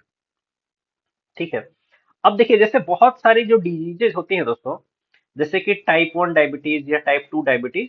ठीक है, तो उन सभी के ट्रीटमेंट में ये स्टेम सेल थेरेपी का यूज होता है, स्टेम सेल ट्रांसप्लांटेशन का यूज होता है।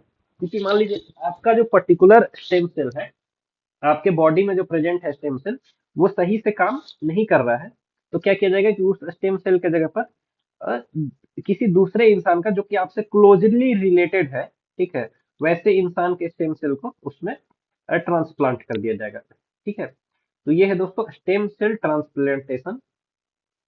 ये डिफरेंट डिजीजेस से फाइट करने के लिए यूज होता है, जैसे कि डायबिटीज।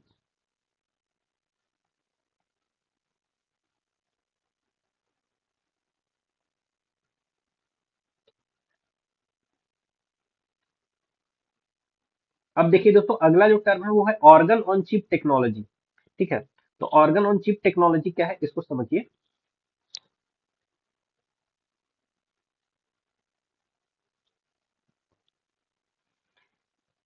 ठीक है, तो ऑर्गन ऑन चिप टेक्नोलॉजी में हम लोग क्या करते हैं दोस्तों, एक चिप के अराउंड हम लोग पर्टिकुलर ह्यूमन सेल्स को रखते हैं, और फिर उस सेल्स को हम लोग ग्रो कराते हैं, यानी कि एक सेल से दो सेल, दो सेल से तीन सेल, ऐसे ऐसे करते करते।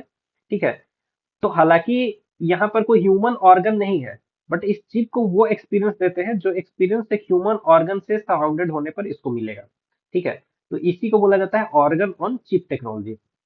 ठीक है, इसके द्वारा देखिए, ऑर्गन ऑन चिप टेक्नोलॉजी के थ्रू हम लोग ये समझ सकते हैं कि मान लीजिए यहाँ पर हम लोग ह्यूमन ऑर्गन से के जैसा, मतलब यहाँ पर कल्चर एक डेवलप कर दिए, और फिर यहाँ पर कोई पर्टिकुलर एंटीबायोटिक हम लोग डाल देंगे, और चेक करेंगे कि ये एंटीबायोटिक इस पर सही से काम कर रही है कि नहीं कर रही, और ये काम, ये जो चेक करने का काम कौन करेगा, यही ये जो चिप यहाँ रखे ना, ये काम करेगा। ठीक है, तो इससे क्या होगा दोस्तों कि इस एंटीबायोटिक को डायरेक्टली ह्यूमन में चेक करने का जो नौबत है वो नहीं आएगा। ठीक है, अदरवाइज ये ऑर्गन ऑन चिप टेक्नोलॉजी नहीं होती तो हम लोग को क्या करना पड़ता है, इस एंटीबायोटिक को ह्यूमन के अंदर इंजेक्ट करके देखना पड़ता है कि ये सही से काम कर रहा है कि नहीं कर रहा है, उसका साइड इफेक्ट क्या है, नहीं है। ठीक है, तो ये ऑर्गन ऑन चिप टेक्नोलॉजी आपको याद रखना है। ठीक है, अब एक चीज ये है कि ऑर्गन ऑन चिप टेक्नोलॉजी का एक अम्ब्रेला टर्म समझिए, ये है न्यू अप्रोच मेथड्स। इस नाम को याद रख लीजिएगा, न्यू अप्रोच मेथड्स। और इसके अंदर अंतर्गत कई सारी टेक्नोलॉजी है, जैसे कि एक है ऑर्गन ऑन चिप टेक्नोलॉजी, उसी के अलावा आपका ये हो गया ऑर्गेनॉइड्स, ऑर्गेनॉइड्स टेक्नोलॉजी, फिर स्फेरॉइड्स टेक्नोलॉजी। ठीक है, फिर हो गया bio printing technology. Bio printing में क्या करते हैं, जैसे कि हम लोग जैसे मशीन से क्या बनाते थे, पहले हम लोग 3D प्रिंटिंग मशीन से कोई स्टेच्यू बनाते थे। अब हम लोग 3D प्रिंटिंग मशीन से क्या बना देंगे, इंसान का कान बना देंगे, नोज बना देंगे, ईयर बना देंगे, आईज बना देंगे, लंग्स का कोई टिश्यू बना देंगे, लीवर का कोई टिश्यू बना देंगे। ठीक है, तो इसको क्या बोलेंगे, बायो प्रिंटिंग बोलेंगे। क्या बोलेंगे, बायो प्रिंटिंग। तो ध्यान ये रखना है कि ये बायो प्रिंटिंग, स्टेरॉइड्स, ऑर्गेनॉइड्स या ऑर्गन ऑन चिप टेक्नोलॉजी, ये सारे के सारे आते हैं इस अम्ब्रेला टर्म के अंतर, जिसका नाम है new approach method. New approach method के अंदर अंतर्गत ये सारी टेक्नोलॉजी है, organ on chip technology, organoid organoids creation, steroids creation, bio printing technology. ठीक है,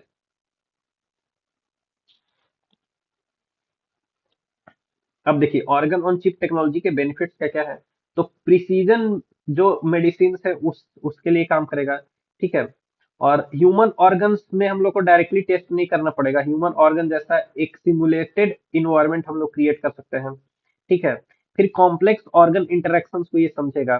ठीक है, और एथिकल भी रहेगा ना, जैसे कि अगर हम लोग डायरेक्टली ह्यूमन टिश्यूज पर या ह्यूमन ऑर्गन्स पर टेस्ट कर पा रहे हैं, ठीक है, तो वो ज्यादा बेटर है। मतलब असली का ह्यूमन ऑर्गन नहीं है, वो हम लोग डिजाइन किए हैं, लेकिन उस पर टेस्ट कर पा रहे हैं तो वो ज्यादा सही है ना, चूहे को परेशान करने के बजाय। क्योंकि मान लीजिए अगर वो सिस्टम ना रहे हमारे पास, तो हम लोग बहुत सारे लैब रैट्स बनाते हैं जिसमें कि ये सारी दवाइयाँ वगैरह टेस्ट की जाती है, बट ये एथिकल नहीं है क्योंकि आप दूसरे जानवर को परेशान कर रहे हैं। ठीक है, अब देखिए दोस्तों, इससे रिलेटेड जो है एक टर्म देखिए, ये है genome India project. Genome India project के अंतर्गत 10,000 जीनोम का डेटाबेस बनाया जाएगा। ठीक है, 10,000 जीनोम्स का डेटाबेस बनाया जाएगा अंडर जीनोम इंडिया प्रोजेक्ट। आपको बस इतना याद रखना है, ये जो जीनोम इंडिया प्रोजेक्ट है, ये लॉन्च किया गया है डिपार्टमेंट ऑफ बायोटेक्नोलॉजी के द्वारा। डिपार्टमेंट ऑफ बायोटेक्नोलॉजी के द्वारा genome India project, department of biotechnology के द्वारा।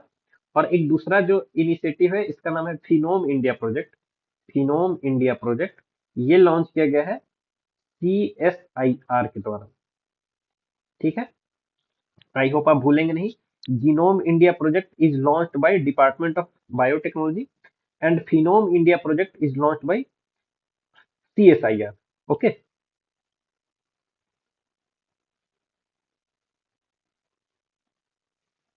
ठीक है। अब देखिए एक और टर्म है चिमेरॉइड्स।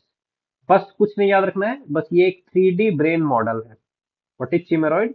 It is a 3D brain model. Okay दोस्तों, चिमेरॉइड क्या है? Chimeroid is a 3D brain model. आइए फिर दोस्तों हम लोग देखते हैं माइटोकॉन्ड्रिया को हम लोग समझते हैं। आपको पता है कि एक सेल, जो ह्यूमन सेल है, कोई भी जो सेल है, ठीक है, उस सेल के अंदर बहुत सारे सेल ऑर्गेनल्स है, उसी में से एक ऑर्गेनल है जिसका नाम है माइटोकॉन्ड्रिया। और माइटोकॉन्ड्रिया को हम लोग बोलते हैं power house of the cell. यानी कि सेल को जो भी एनर्जी चाहिए होती है वो माइटोकॉन्ड्रिया ही प्रोवाइड करता है, थ्रू थ्रू एटीपी, यानी एडिनोसिन ट्राइफॉस्फेट। ठीक है। अब आपको इतना जानना है कि हाल ही में माइटोकॉन्ड्रियल डायनेमिक्स को समझते हुए पार्किंसंस डिजीज को ट्रीट किया गया। अब पार्किंसंस डिजीज क्या है? तो बस आपको इतना जानना है कि Parkinson's disease is a neuro degenerative disease caused by the death of brain cells. यानी कि जो दिमाग में जो सेल्स है, ब्रेन सेल्स हैं, उनका धीरे धीरे डेथ होने लगता है। ठीक है, तो फिर इंसान थोड़ा बहुत सारी चीजों को भूलने लगता है, फिर अपना नाम भी भूल जाता है, अपने फैमिली को भी भूल जाता है, फिर उसको उठना बैठना कैसे, खाना पीना कैसे, ये सारी मतलब बहुत बेसिक चीजें भी धीरे धीरे भूलने लगता है। इसी चीज को हम लोग बोलते हैं पार्किंसन डिजीज। तो ये एक न्यूरो डिजेनरेटिव डिजीज है जिसके ट्रीटमेंट के लिए हाल ही में माइटोकॉन्ड्रियल डायनेमिक्स को यूज किया गया है। बाकी आपको पता है कि माइटोकॉन्ड्रिया क्या होता है? माइटोकॉन्ड्रिया होता है power house of the cell. ठीक है। और ये पावर प्रोवाइड करता है, एनर्जी प्रोवाइड करता है through creation of adenosine triphosphate, यानी कि एटीपी। ओके।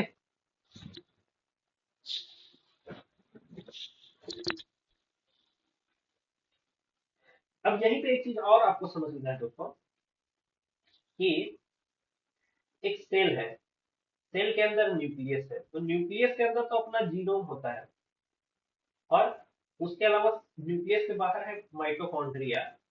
तो माइटोकॉन्ड्रिया का भी अपना जीनोम होता है। ठीक है, जिसको कि हम लोग माइटोकॉन्ड्रियल जीनोम, ठीक है, या फिर माइटोकॉन्ड्रियल डीएनए भी बोलते हैं। एक न्यूक्लियर डीएनए होता है या फिर न्यूक्लियर जीनोम होता है, जो कि न्यूक्लियस के अंदर होता है, और दूसरा माइटोकॉन्ड्रियल डीएनए होता है या फिर माइटोकॉन्ड्रियल जीनोम होता है। ठीक है। अब देखिए, सब हटाइए।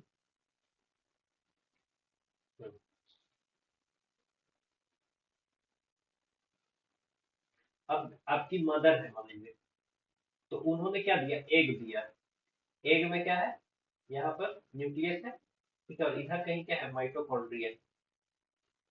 ठीक है। और आपके फादर ने क्या दिया दोस्तों? तो आपके फादर ने दिया स्पर्म। तो स्पर्म का न्यूक्लियस और मदर के एग का न्यूक्लियस दोनों यहाँ मर्ज हो जाएगा, दोनों यहाँ मर्ज हो जाएगा। ठीक है। लेकिन स्पर्म का बाकी पार्ट यूज नहीं होगा, लेकिन बाकी पार्ट किसका यूज होगा? आपके मदर के एग का। ठीक है।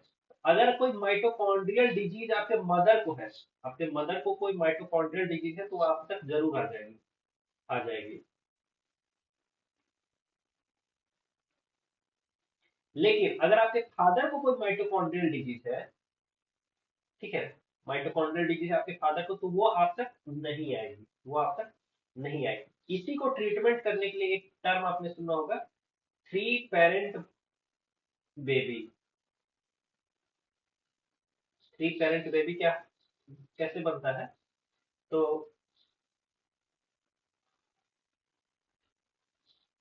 अब ये आपका, आपकी मदर का एग हो गया दोस्तों।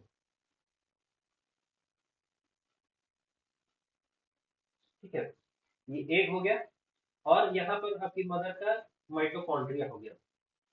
ठीक है। और यहाँ पर एक और लेडीज है जिसका कि एग है। ठीक है। और आपकी मदर को कोई डिजीज है, माइटोकॉन्ड्रियल डिजीज है। ठीक है। लेकिन ये दूसरी लेडीज को माइटोकॉन्ड्रियल डिजीज नहीं है। तो होगा क्या कि जो आपके फादर का स्पर्म है, उसको आपके मदर के एग से मिला दिया जाएगा। यहाँ मिला दिया गया। ठीक है, ये दोनों मिल गए।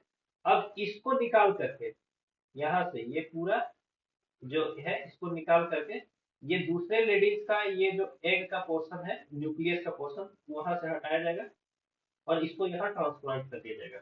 ठीक है, यानी कि आपकी मदर का माइटोकॉन्ड्रिया यूज नहीं हो रहा है। ठीक है, यानी यहाँ तीन पेरेंट्स लगते हैं। ठीक है, इसीलिए इसको थ्री पेरेंट बेबी भी हम बोलते हैं। बाकी आपको इससे रिलेटेड और कुछ नहीं जानना है? चलिए।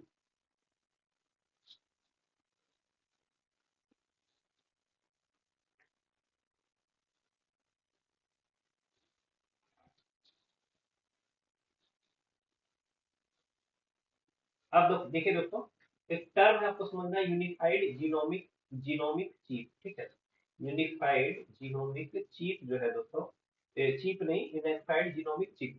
तो यूनिफाइड जीनोमिक चिप जो है, ये बेसिकली एनिमल हस्बेंड्री से रिलेटेड एक टर्म है।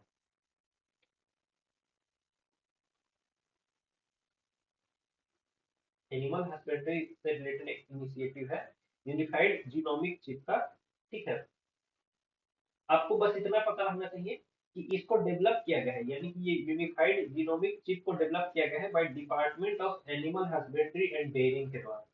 Department of animal husbandry and dairying के द्वारा। ठीक है, जो कि ministry of animal husbandry dairying and fisheries के अंतर्गत आती है, उसके द्वारा ये यूनिफाइड जीनोमिक चिप को डेवलप किया गया है। ठीक है, अब ये यूनिफाइड जेनेमिक चिप जैसे गाय के लिए जो होगी उसको बोलेंगे गौ चिप, और जो बुफेलोज के लिए होगी उसको बोलेंगे महिष चिप। महिष, महिषी बुफेलो को बोलते हैं दोस्तों। ठीक है, तो बस आपको इतना ही याद रखना है। ठीक है,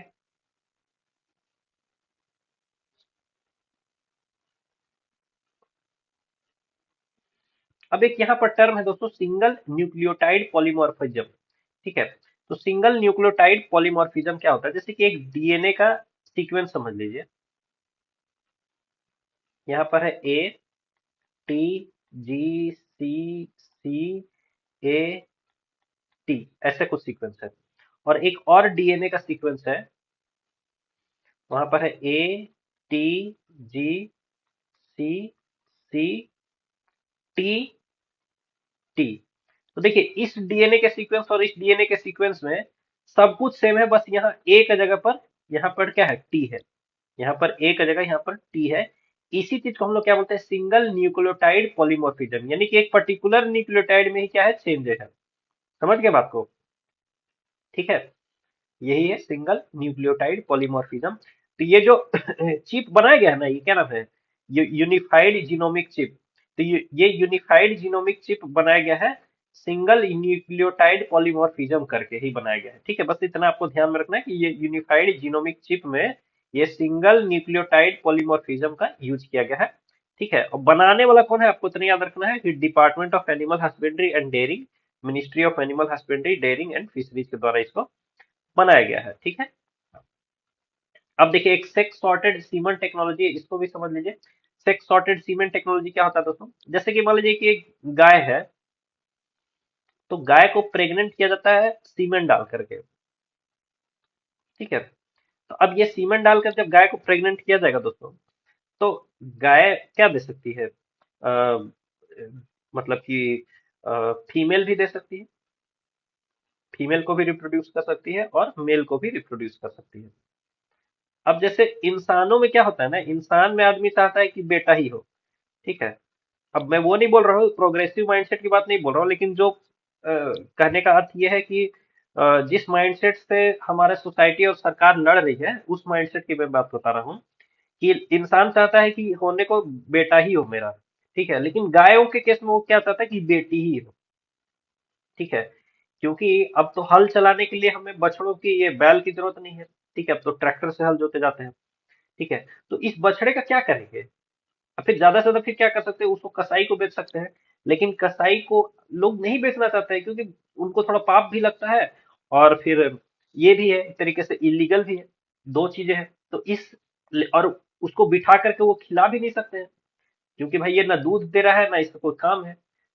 तो ये एक एथिकल डायलेमा से बचने के लिए क्या किया जा रहा है, सेक्स सॉर्टेड सीमन टेक्नोलॉजी बनाया गया है। इसके थ्रू जो सीमन डाला जाएगा काऊ में, तो उसमें मेल और फीमेल का चांस 50-50 नहीं रहेगा।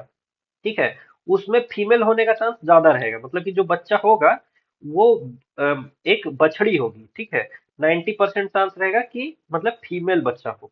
ठीक है, मेल ना हो। ठीक है, तो देखिए दोस्तों, इंसान किस टाइप का प्राणी है।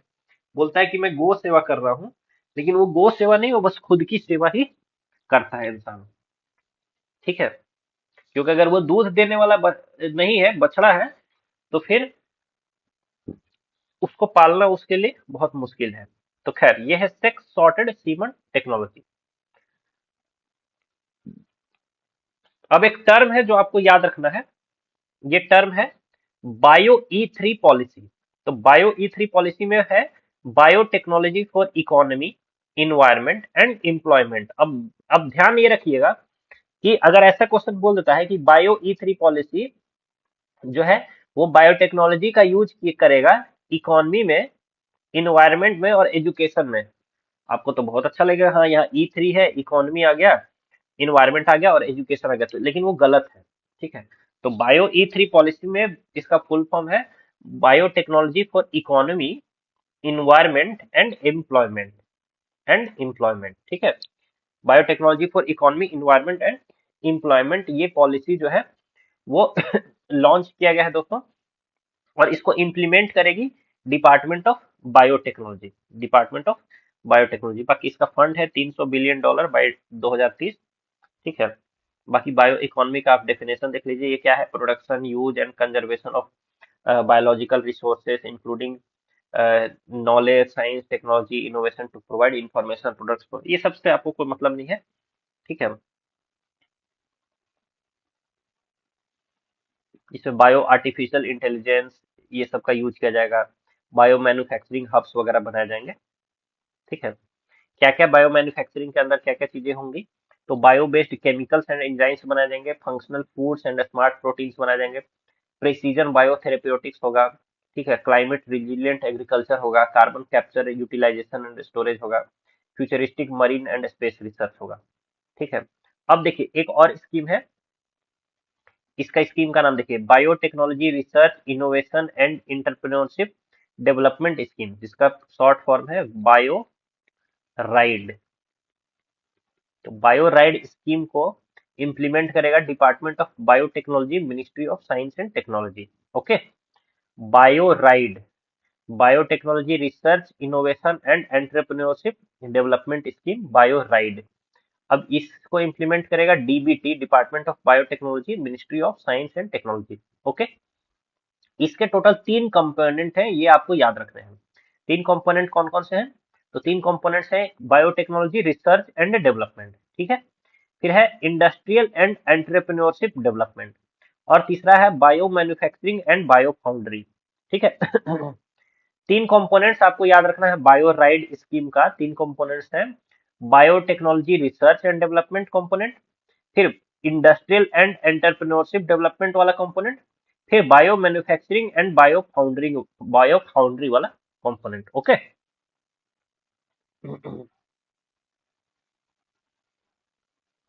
अब देखिए दोस्तों, यहाँ पर एक टर्म है एंडोसिम्बायोटिक थ्योरी।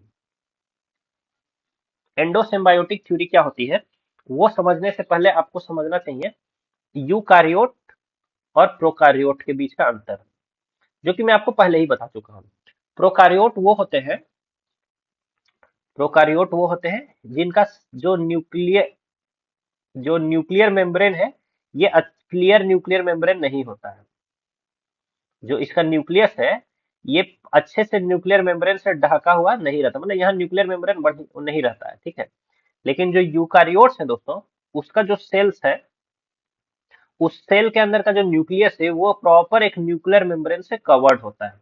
ओके, अब मैंने आपको बताया था कि प्रोकारियोट का एग्जाम्पल होता है बैक्टीरिया, ठीक है, आर्चिया, बैक्टीरिया आर्चिया, और सियानो बैक्टीरिया। सियानो बैक्टीरिया जिसको कि ब्लू ग्रीन एल्गी भी बोलते हैं, तो बोलने को एल्गी बोल देते हैं, लेकिन ये एल्गी नहीं है। और यूकारियोट का एग्जाम्पल है आपका एल्गी। ठीक है, तो यूकारियोट और प्रोकारियोट के बीच का अंतर आप समझ गए, वेरी गुड। अब मैं आपको एक चीज ये बताना चाहता हूं कि अभी तक ये माना जाता था कि जो प्रोकारियोट्स हैं, प्रो सिर्फ प्रोकारियोट्स जो है वही नाइट्रोजन फिक्सेशन करते हैं, वही क्या करते हैं, नाइट्रोजन फिक्सेशन करते हैं। क्या क्या माना जाता था कि जो प्रोकारियोट्स है, प्रोकारियोट्स एग्जांपल बैक्टीरिया, आर्चिया, सियानोबैक्टीरिया, जिसको कि ब्लू ग्रीन एल्गी बोल दिया जाता है, but it is not a true algae. Okay, तो सिर्फ प्रोकारियोट्स ही नाइट्रोजन फिक्सेशन करते हैं ऐसा माना जाता था, लेकिन हाल ही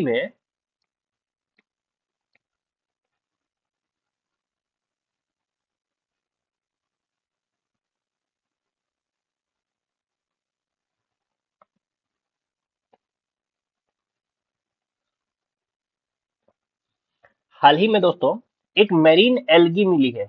ये ब्लू ग्रीन एल्गी नहीं, ये असली का एल्गी है। ये एल्गी है जिसका नाम है ब्रारुडोस्फाइरा बिगेलोवी। ठीक है, ये मरीन एल्गी का नाम है ब्रारुडोस्फाइरा बिगेलोवी। ठीक है, और इसके अंदर एक ऐसा ऑर्गेनल है जो कि नाइट्रोजन फिक्सेशन करता है। ये क्या करता है? नाइट्रोजन फिक्सेशन करता है। बट ये तो क्या है? ये एल्गी है। एल्गी है यानी कि ये क्या है? यूकारियोट है। ये क्या है? यूकारियोट है। लेकिन क्या माना जाता था कि सिर्फ प्रोकारियोट ही क्या कर सकते हैं? सिर्फ प्रोकारियोट्स ही नाइट्रोजन फिक्सेशन करते हैं, जैसे कि बैक्टीरिया, ठीक है, या फिर ब्लू ग्रीन एल्गी, या फिर आर्चिया। सिर्फ ये लोग नाइट्रोजन फिक्सेशन कर सकते हैं। बट ये तो क्या हो गया? यूकारियोट है जो कि मेरीन एल्गी है जिसका नाम है ब्रारुडोस्फाइरा बिगेलोवी। अगर ये नाइट्रोजन फिक्सेशन करता है, तो ये नाइट्रोजन फिक्सेशन करता है, तो यहां से ये थ्योरी निकलती है। ये थ्योरी निकलती है जिसका नाम है इंडो सिम्बायोटिक थ्योरी। ठीक है, तो इंडो सिम्बायोटिक थ्योरी ये कहता है कि सम यूकारियोटिक सेल ऑर्गेनल्स, यानी कि यूकारियोटिक सेल्स के कुछ ऑर्गेनल्स जो है, वो माइटोकॉन्ड्रिया, प्लास्टिड्स वगैरह जो है, ये प्रोकारियोट्स से इवॉल्व होकर बने हैं। यानी कहने को तो सही बात है कि प्रोकारियोट ही नाइट्रोजन फिक्सेशन करता है, लेकिन यूकारियोट के कुछ सेल ऑर्गेनल्स जो हैं, वो प्रोकारियोट्स से ही बने हैं, तभी तो वो लोग काम कर पा रहे हैं जो कि प्रोकारियोट को करना चाहिए। ठीक है, यानी कि नाइट्रोजन फिक्सेशन का काम अगर यूकारियोट कर पा रहा है, यानी कि ये एल्गी, मेरीन एल्गी बारूडोस्फाइरा बिगेलोवी, अगर ये नाइट्रोजन फिक्सेशन का काम कर पा रहा है, मीन्स कि इसका जो पर्टिकुलर ऑर्गेनल है वो किसी प्रोकारियोट से ही इवॉल्व होकर के बना है। ठीक है, तो ये प्रोकारियोट्स के पर्टिकुलर कुछ सेल ऑर्गेनल से इवॉल्व होकर के यूकारियोटिक सेल ऑर्गेनल्स के बनने की थ्योरी को ही हम लोग क्या बोलते हैं? इंडो सिम्बायोटिक थ्योरी बोलते हैं। ठीक है, बहुत अच्छे से मैंने आपको समझाया है। आई होप आप समझ गए होंगे कि what is endo symbiotic theory. तो endo symbiotic theory points that eukaryotic cell organelles such as mitochondria and plastids evolved from free living prokaryotes. Okay, चलिए दोस्तों, अब अगला जो टर्म है दोस्तों, ये है वोल्बाचिया बैक्टीरिया का। तो वोल्बाचिया बैक्टीरिया क्या करता है? ठीक है ना, वोल्बाचिया बैक्टीरिया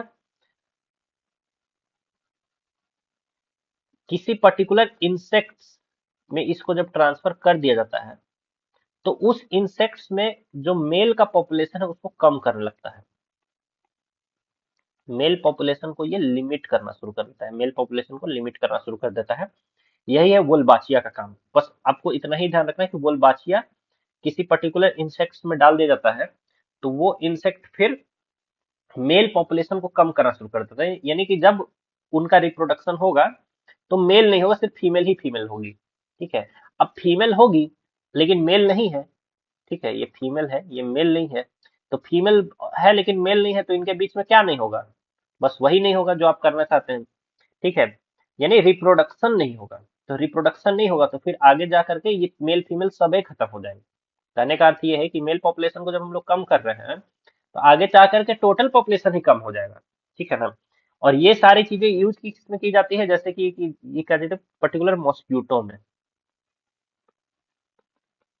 जैसे कि एडीज इजिप्टी, इस मॉस्क्यूटो में इसको यूज किया जाएगा। तो इससे क्या होगा? हम लोग को फिर बहुत सारे डिजीज कॉजिंग मॉस्क्यूटोज खत्म हो जाएंगे। ठीक है, तो वोल्बाचिया बैक्टीरिया का यूज किया जाएगा मॉस्क्यूटो कंट्रोल में, या फिर दूसरे भी इंसेक्ट्स के कंट्रोल में इसको यूज किया जा सकता है। ठीक है, ऐसा नहीं है कि सिर्फ मॉस्क्यूटो में ही यूज होगा। तो ये मेथड आप सुनेंगे तो आपको बस याद रखना चाहिए, वोल्बाचिया ये एक तरीके से क्या कर रहा है? पॉपुलेशन कंट्रोल का काम कर रहा है।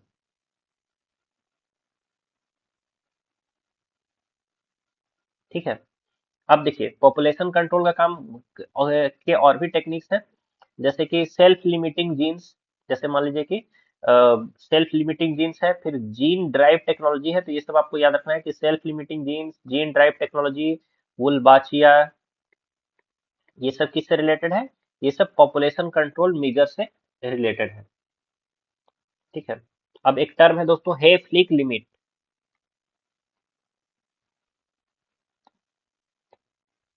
हे फ्लिक लिमिट, ये टर्म दिया गया था दोस्तों लियोनार्ड हेफ्लिक के द्वारा, जो कि अभी हाल फिलहाल मर गए हैं। ठीक है ना। तो लियोनार्ड हेफ्लिक के द्वारा जो हेफ्लिक लिमिट दिया गया है, ये क्या कहता है कि कोई ह्यूमन सेल जो है, जो सेल है, वो कब तक डिवाइड होता रहेगा। क्योंकि आपको पता है कि जैसे हमारे शरीर में बहुत सारे सेल्स हैं, वो धीरे धीरे क्या कर रहे हैं, मर रहे हैं। तो जो सेल मरते हैं, तो उनके जगह पर जो नया सेल आ जाता है। ठीक है। तो ये नया सेल कब तक बनता रहेगा, क्योंकि ये जब तक नया सेल्स बनते रहेगा तब तक हम लोग बच्चे से क्या बनेंगे, जवान बनेंगे। ठीक है, और जवान बनेंगे। ठीक है। फिर ये धीरे धीरे नया सेल्स बनने का संख्या कम होते जाएगा, तो हम लोग बूढ़े होते जाएंगे, बूढ़े होते जाएंगे। फिर ये नया सेल्स बनना टोटली जब बंद हो जाएगा तो हम लोग मर ही जाएंगे। हालांकि उसके पहले ही हम लोग मर जाएंगे, क्योंकि ये नया सेल्स बनना टोटली बंद होगा 125 साल में। अब 125 साल तो हम लोग नहीं जिएंगे। ठीक है, हम लोग 70 80 90 तक जा सकते हैं। ठीक है। तो यही है हे flick limit. Hayflick limit बताता है कि जो हमारा सेल है वो कब तक डिवाइड होता रहेगा। ठीक है। हे फ्लिक लिमिट क्या बताता है कि हमारा सेल्स कब तक डिवाइड होता रहेगा, और ह्यूमंस के लिए ये हे फ्लिक लिमिट है 125 साल।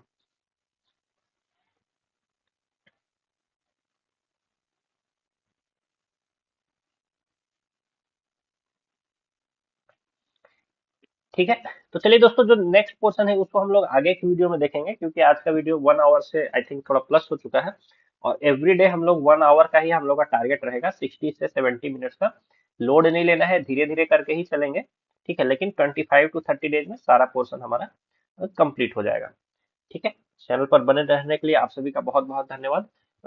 वीडियो को अपने दोस्तों के साथ शेयर जरूर कर दीजिएगा।